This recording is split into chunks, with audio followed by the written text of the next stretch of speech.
Hi, my name is Eric Castro, and this is how my team modified an RC car to thrive in battle. Let's go. My group consists of 4 members, Juan, Vivian, Eden, and I. And on November 16th, we started our land RC car project. The first step in our 4-step design process is brainstorming. For the brainstorming process, we made 5 scenes that relate to an RC car. After that, we started to write down 3 problems for each scene, and to each problem, we assigned it a solution. This decision to make 3 problems instead of 2 led to our team having a better understanding of the challenges we would face ahead, while also costing us some time. An example of one of our scenes was getting the ball into the goal. Its problems were struggling to hold and retain the ball, having difficulties to release the ball into the goal, and collecting the wrong color ball.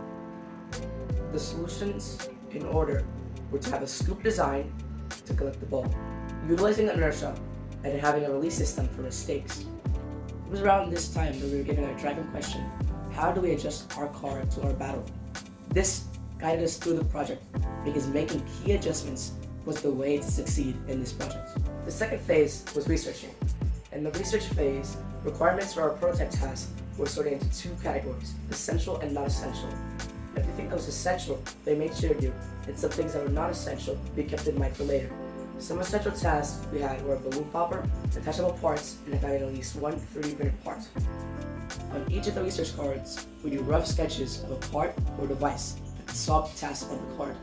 For some more research, looking at Google Images and US patents, we made a drawing and decided on 2 main parts: a ball collector and a balloon popper.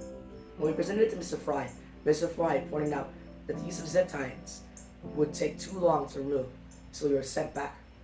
We drove around the issue of zip ties by using screws and nuts, and while we were there, we made some changes. Originally, we had a ball collector that was based off the front of a snowplow, but we changed it for a round design that made it hard for the ball to escape. We did this as we felt it was the best way to approach the problem of collecting the balls.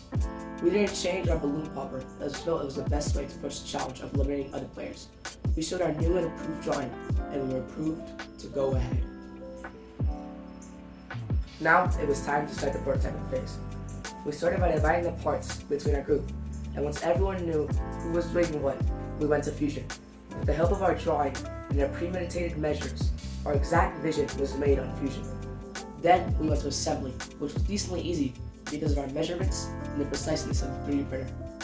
When we tested our prototype, we found some flaws.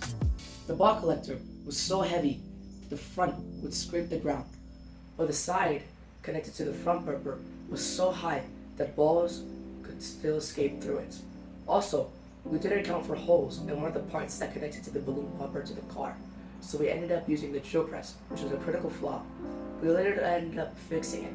Finally, the balloon popper wasn't long enough due to it having to go over the ball collector. Finally, we could start our final build phase. With what we learned from our prototype, we were ready to make an RC car that could do everything it needed to do. We fixed the ball collector problems by making its walls thinner so the front was weighed down less. Our team decided to extrude the back of the ball collector so that balls could not go through it anymore. Instead of using the drill press to make holes, it was better for us to have them pre-made on fusion. And the issue of the balloon popper not being long enough was fixed by laser cutting and acrylic extension, so now the needle could work at max efficiency.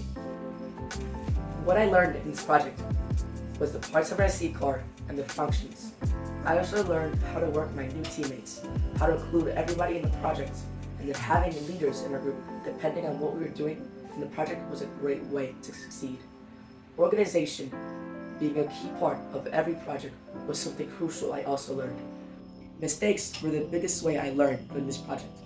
Mistakes like drilling holes, not planning for the balloon popper, being too short, and not realizing how much the ball collector would weigh will give me foresight for future projects so that I don't make the same mistakes.